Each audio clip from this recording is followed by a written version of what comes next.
Dans une vidéo précédente, nous avions vu ce que sont les trois facettes des méthodes. Nous avions vu ce qu'est l'appel d'une méthode. Nous avons aussi vu ce qu'est l'entête d'une méthode. Dans cette vidéo-ci, nous allons plus particulièrement nous concentrer sur la notion de définition des méthodes. Si je reprends l'exemple courant du calcul de la moyenne, la définition de la méthode moyenne, ce sont toutes ces lignes ici qui commencent par l'entête, ainsi que toutes ces lignes ici qui suivent l'entête entre accolades. La définition d'une méthode sert donc, comme son nom l'indique, à définir ce que doit faire la méthode, c'est-à-dire à spécifier le corps de la méthode, c'est-à-dire l'ensemble des instructions qui ont fait justement que l'on a décidé d'isoler cette méthode, de créer cette méthode. Du point de vue de la syntaxe, on va donc commencer par donner l'entête. Je vous rappelle, c'est la spécification du type de retour suivi du nom de la méthode, suivi entre parenthèses rondes de la liste des paramètres. Mais dans la définition, cette entête va être suivie donc ici d'un bloc qui va contenir les instructions qui font que la méthode va pouvoir fonctionner, qui décrivent le déroulement de la méthode. Parmi ces instructions, nous aurons une ou plusieurs instructions return qui vont mettre fin à l'exécution du corps de la méthode. Si je reprends donc ici l'exemple de la méthode moyenne, on va retrouver l'entête de la méthode, comme on l'a déjà vu dans les exemples précédents, suivi par ici l'ensemble des instructions qui permettent à la moyenne d'effectivement effectuer ce qu'elle doit faire, ici réduit à une simple instruction return qui va calculer la somme de ces deux paramètres x et y, les diviser par 2. Le corps de la méthode est donc simplement un bloc au sens Java du terme, c'est-à-dire un ensemble d'instructions comprises entre accolades qui permettent de définir ce que doit faire la méthode. Et dans ce bloc, ici, on peut utiliser comme variable les paramètres reçus par la méthode. La valeur retournée par la méthode est indiquée par une expression particulière qu'on appelle une expression return qui commence par le mot-clé return et ensuite est suivie d'une expression Java qui est évaluée et qui va définir donc la valeur de retour de la méthode. Elle doit donc naturellement être de même type que le type de retour de la méthode. Si je reprends l'exemple du calcul de la moyenne, nous avons ici comme type de retour pour la moyenne un double, et donc nous verrons derrière l'instruction return ici une expression Java de type double qui sera la valeur retournée par l'appel de la méthode moyenne. L'instruction return fait donc en fait deux choses. Elle commence par préciser la valeur de retour de la méthode et ensuite la première instruction return rencontrée met fin à l'exécution de la méthode dans laquelle elle se déroule. L'expression return est parfois réduite à une seule variable, comme par exemple, vous pourriez rencontrer des expressions du type return x, ou même simplement une valeur, comme par exemple return 3. Ceci n'est qu'un cas très particulier d'expression simple, une seule variable ou une valeur particulière, mais ça n'est pas du tout le cas général. On l'a vu dans l'exemple précédent, le cas général, c'est une expression complète au sens Java du terme qui se trouve derrière l'instruction return. Quelques remarques concernant l'instruction return. Tout d'abord, il est tout à fait possible d'avoir plusieurs returns dans le corps d'une même méthode. Par exemple, si j'ai ici une méthode qui va retourner le maximum de deux doubles A et B reçus comme paramètres, cette méthode, je l'écris donc de la façon suivante. Je déclare ici une variable m que je vais utiliser donc pour retourner le maximum de A et B. Si A est plus grand que B, alors je recopie la valeur de A dans m. Sinon, si A est inférieur ou égal à B, ce if saute ici. Et ce sera donc bien sûr la valeur de B qui va être recopiée dans m.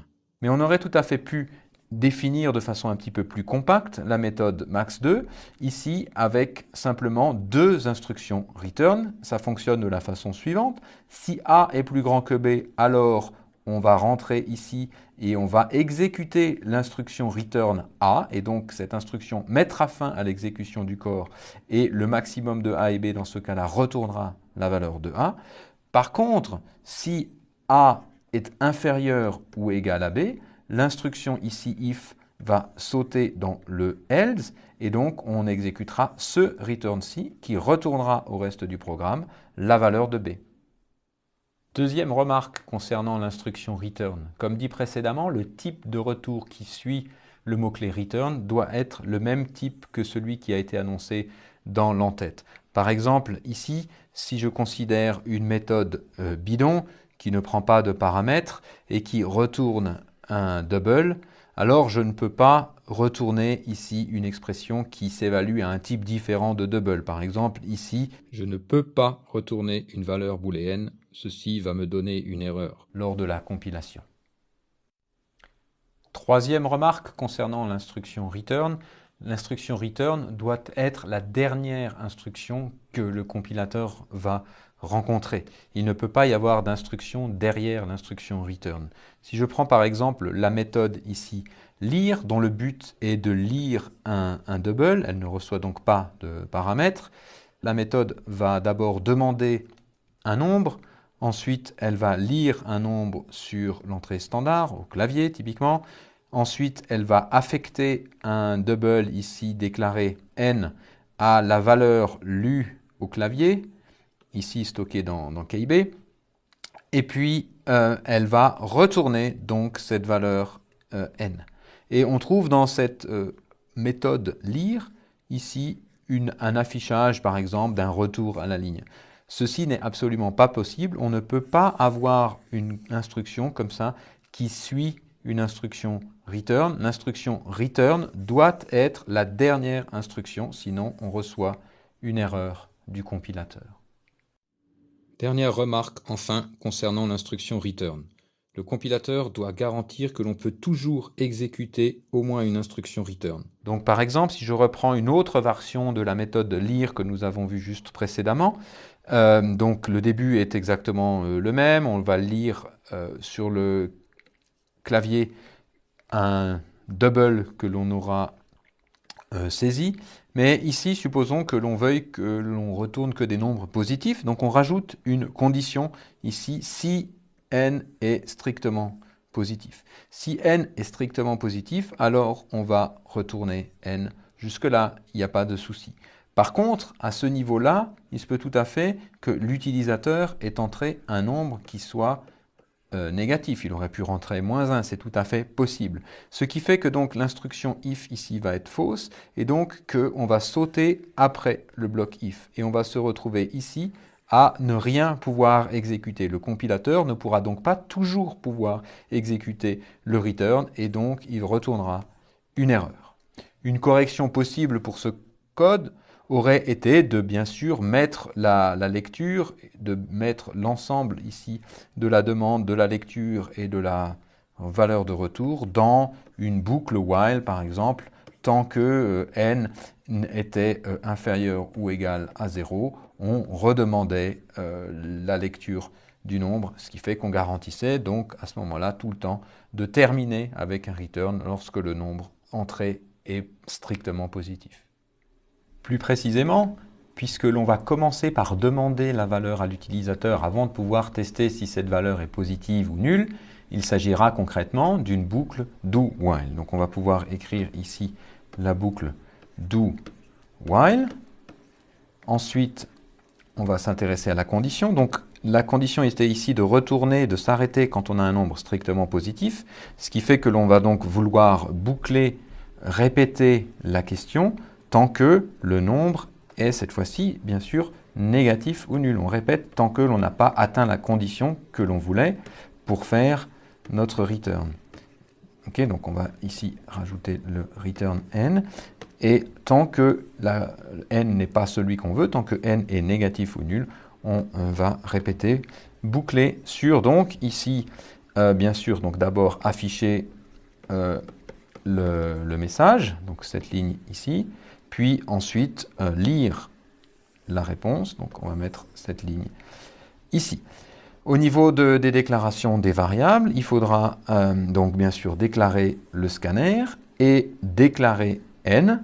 Toutes ces lignes-là vont se déplacer hors de la boucle, puisque le scanner, on n'a pas besoin de le répéter dans la boucle, et n, on le déclare aussi qu'une seule fois. Donc plus concrètement, ça donne donc le code suivant. On va commencer par déclarer le scanner une fois pour toutes, pour la lecture sur clavier. Ensuite, on déclare la variable n, il faut la déclarer hors de la boucle, puisqu'on va l'utiliser ici pour la retourner, on l'utilise ici dans le test qui est hors de la boucle en question. Donc on déclare la variable, on l'initialise à une valeur qui fait sens, disons par exemple 0. Puis on va ensuite écrire donc le bloc ici de répétition, le bloc sur lequel on veut boucler, dans lequel on va afficher le message qui demande à l'utilisateur d'entrer un nombre. Et là, on peut même lui spécifier exactement nos intentions pour qu'il sache quoi faire et dire que l'on veut entrer un nombre strictement positif. Puis on lit ce nombre dans n depuis le clavier, et donc en boucle tant que l'on n'a pas la bonne réponse, tant que n est négatif. Voilà donc comment on aurait pu corriger l'erreur du return qui manquait en cas de n inférieur ou égal à 0.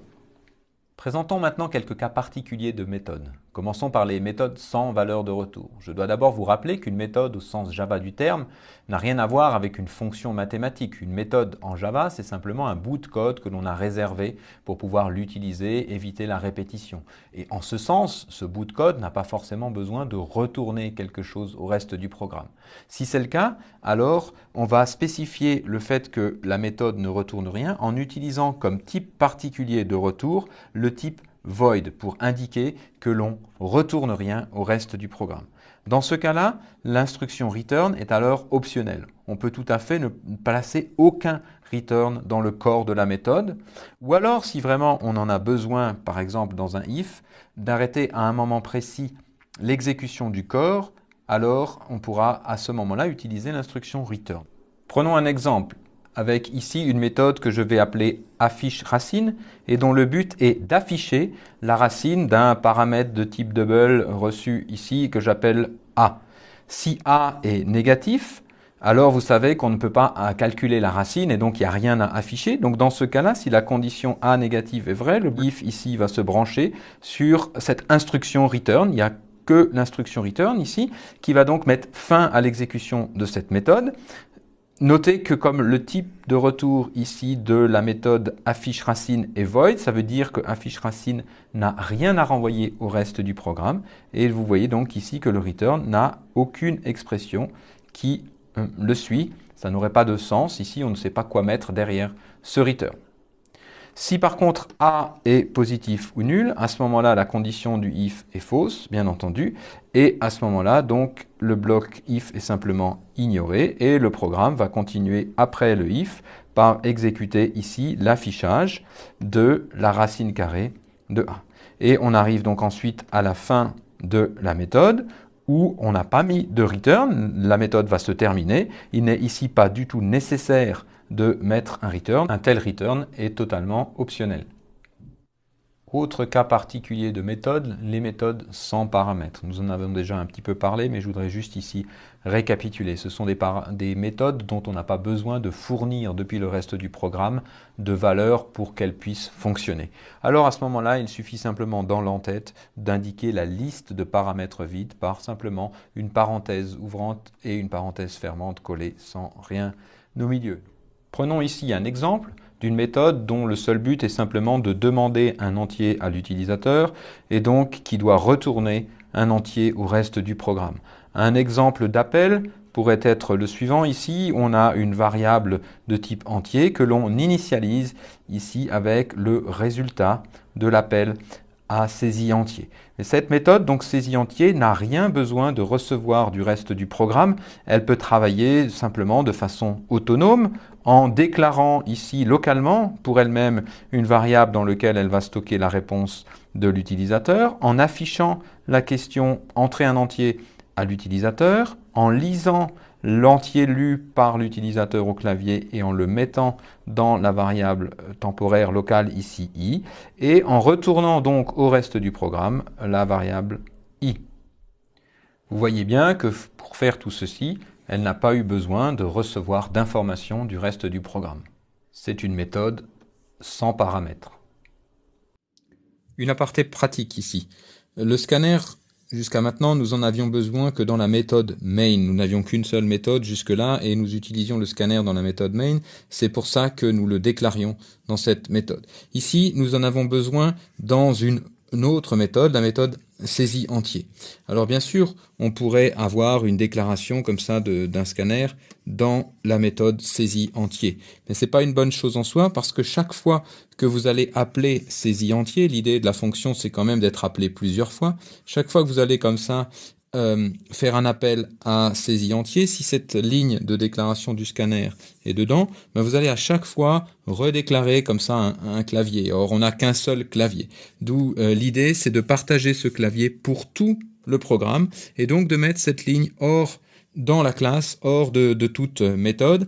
Ici, donc on retrouve la déclaration usuelle ici, statique, scanner, clavier, etc. avec le lien ici au clavier system.in, mais on rajoutera ici, pour des raisons qui seront exposées dans le cours programmation orientée objet, le mot-clé private dedans, pour les bonnes pratiques. Donc, en l'état, si vous avez besoin donc du scanner plus largement que dans la méthode main, je vous encourage donc à suivre cette syntaxe ici. Pour terminer, je voudrais parler de la méthode main. C'est aussi une méthode, c'est simplement une méthode dont le nom et l'entête ont été imposés. C'est la méthode avec laquelle tout programme Java va démarrer. C'est la première méthode qui sera exécutée lorsqu'on démarre le programme. L'entête imposée pour main est le suivant, où sans trop entrer dans les détails, on voit ici que main reçoit sous forme d'un tableau de chaîne de caractères une liste d'arguments qui viendrait de l'extérieur et viendrait du programme qui appelle notre programme, mais ceci nous emmènerait un petit peu trop loin, nous ne l'utiliserons pas dans ce cours. Tout ce qu'il faut savoir, c'est que le prototype de main doit être celui indiqué ici.